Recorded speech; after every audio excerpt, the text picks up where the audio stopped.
Kanpur civil society पारां अॼु बदअमनी के ख़िलाफ़ 3 ॾींहं भी एहतजाजी कैंप जारी है।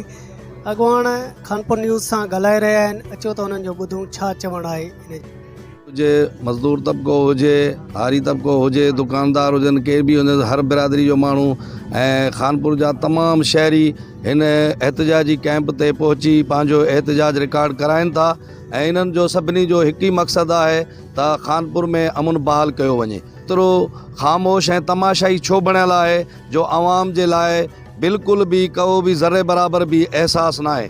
असां इहो ई इंतज़ामिया को मुतालबो कंदासीं त फिलफोर जेको सामान चोरी थियल आहे उहो वापसि कयो वञे।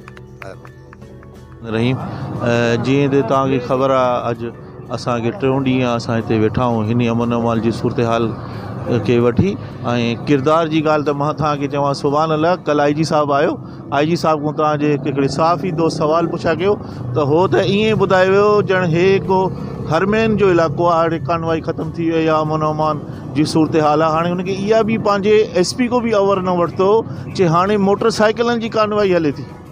हाणे कश्मीर को वठी शिकारपुर लाड़काने ताईं रस्ता रोडनि ते जेकी होटल आहिनि बंदि थी विया आहिनि, लखे माण्हू बेरोज़गार थी विया आहिनि। SP साहब जो असांजो इहो किरदारु आहे जे SHO खानपुर तब्दील कयो आहे, नओं SHO मोकिलियो आहे त हुन अवर वरितो हूंदो लाज़मी जे बाबा हिते कहिड़ी केस थिया आहिनि, कहिड़ी वारदातूं थियूं आहिनि, छो खानपुर जा माण्हू सरापा एहतजाज वेठा आहिनि। हुनखे इहा बि तकलीफ़ गुज़ारा न थी आहे जे हिननि को मां वञी पुछा कयां न। रोड ते मज़दाऊं ट्रकियूं फुरजनि थियूं, माण्हू अगवा थियनि था ऐं माण्हुनि जे अगवा थियलनि जे रेप जूं वीडियो तव्हांजे साम्हूं अचनि थियूं, पर तव्हांखे उहे शइ शायदि नज़र नथी अचे ऐं तव्हां चओ था त सभु ख़ैरु आहे। ईअं न आहे साईं, ॻाल्हि आहे इहा तव्हां था चओ त SSP शिकारपुर नओं आहे। तव्हांखे जॾहिं इहा बि ख़बर हुई SSP शिकारपुर नओं आहे त अहिड़े ख़तरनाक ज़िले शिकारपुर में तव्हां उन नए माण्हू खे छो रखियो ऐं छो मुक़ररु कयो ऐं कंहिंजी सिफारिश ते तव्हां कयो आहे जो हू अमन अमान बि नथो कराए सघे, न पंहिंजी ऑफिस मां थो निकिरे, न कंहिं थाणे ते अचण लाइ तयारु आहे। असां सां अॼु 8 ॾींहं अॻु में वाइदो कयो आहे त तव्हांजे शहर में जेके बि मोटरसाइकिलियूं वियूं आहिनि ऐं जेके बि चोरियूं थियूं आहिनि उहे तव्हांखे असां रिकवर कराए ॾींदासीं। मूंखे हफ़्ते जो टाइम ॾियो। उहो हफ़्तो अरबा ॾींहुं ख़तमु थी वियो। खां सवाइ खोड़ सारनि इलाइक़े वासियुनि जूं मोटरसाइकिलियूं पिणु फुर कयूं वयूं आहिनि।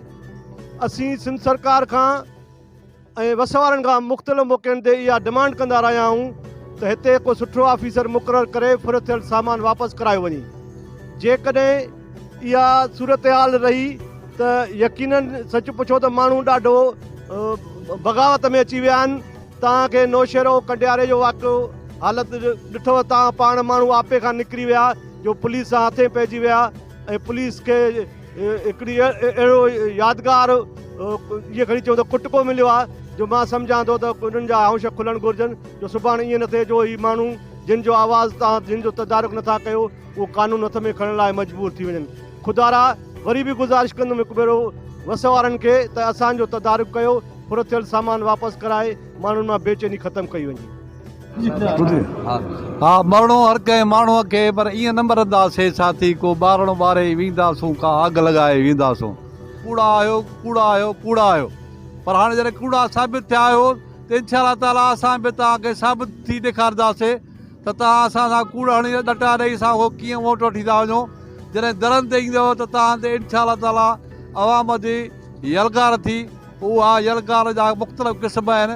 तव्हां ॾिठो आहे त हितों जे माण्हुनि जॾहिं असांजे माण्हुनि मज़ाहिमत कई आहे त हाणे दौरु जेको आहे चेंज थींदो थो वञे। कॾहिं किना अंडा हणंदा थी सघे थो, कॾहिं को अहिड़ो दौरु बि आयो जो माण्हुनि जेको आहे इहा मुहम्मद आई त जेके माण्हू असांखे अमुन था ॾेई सघनि, महांगाई ख़तमु था करे सघनि ऐं जेको आहे अवाम खे तहफ़ुज़ था ॾेई सघनि, त ॿियो त न आहे पर अवाम जो वॾो जथो वठी हर अवामी नुमाइंदे जे दर ते तओ टंगे वेंदासीं, पर उन सां पादरनि जी कंढी बि हूंदी।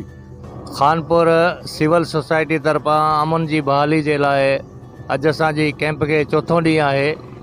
जेका एहतजाजी कैंप खानपुर शहर में अमन जी बहाली लाइ हई वई आहे। अफ़सोस जी ॻाल्हि आहे त असां चइनि ॾींहंनि खां वठी करे सरापा एहतजाज आहियूं। पूरो शहर परेशान आहे, हर माण्हू परेशान आहे पंहिंजे रोज़गार जे लाइ, अमुन जे लाइ, पंहिंजी क़िस्मत जे लाइ। पर बदकिस्मती ही आहे त इंतिज़ामिया कंहिं बि क़िस्म जो तहरुक नाहे वरितो हिन वक़्त ताईं। असांजी जेके डिमांड्स आहिनि उन्हनि ते कंहिं बि क़िस्म जो कमु न थियो आहे। असांजी डिमांड सिर्फ़ु ऐं सिर्फ़ु इहा ई आहे त असांखे अमुन थो खपे ऐं असांजे शहर जे माण्हुनि सां जेका वेसाघाती थी आहे, जेके ज़्यादतियूं थियूं आहिनि, उन्हनि खां जेको सामान फुरियो वियो आहे, मोटर साइकिलियूं, घरनि मां चोरियूं थियूं आहिनि, मोबाइल फ़ोनियूं चोरी थियूं आहिनि, पैसा खसिया विया आहिनि, उन्हनि ते तशदुद कयो वियो आहे। असांजो मक़सदु सिर्फ़ु ऐं सिर्फ़ु इहा ई आहे त असांजे माण्हुनि खे उहे शयूं वापसि मिलनि ताकी उन्हनि मां बेचैनी ख़तमु थिए। पर इंतिज़ामिया एतिरी बेहिस बणियल आहे जो उन्हनि खे आवाम जो कंहिं बि क़िस्म जो दर्द न आहे। मां अॼु हिन प्लेटफार्म तां इहो चवां थो त जीअं तव्हां आवाम जी निंड्रूं हराम करायूं आहिनि, हाणे खानपुर जो आवाम सुजाग थियो आहे। इनशाअल्लाह हाणे तव्हांजी निंड्रूं असां हराम कंदासीं, तव्हांखे चैन सां वेहण न ॾींदासीं जेसीं ताईं असांजा मुतालबा, असांजी डिमांड्स पूरियूं न थींदियूं। असां तव्हांजो घेराव कंदासीं, असां तव्हांखे कुर्सी ते वेहण जे क़ाबिल इनशाअल्लाह न छॾींदासीं। असांखे हरूभरू जेको आहे बग़ावत ते न उकसायो, असांखे हरूभरू जेको आहे कपिड़नि खां ॿाहिरि न कयो जो सुभाणे तव्हां ऐं असां इंतिज़ामिया ऐं अवाम आमो साम्हूं थी बीहे ऐं को बदमज़गी पैदा थिए, सुभाणे को क्लेश थिए। असां इहा शइ नथा चाहियूं पिया, असीं पूरा मन आहियूं।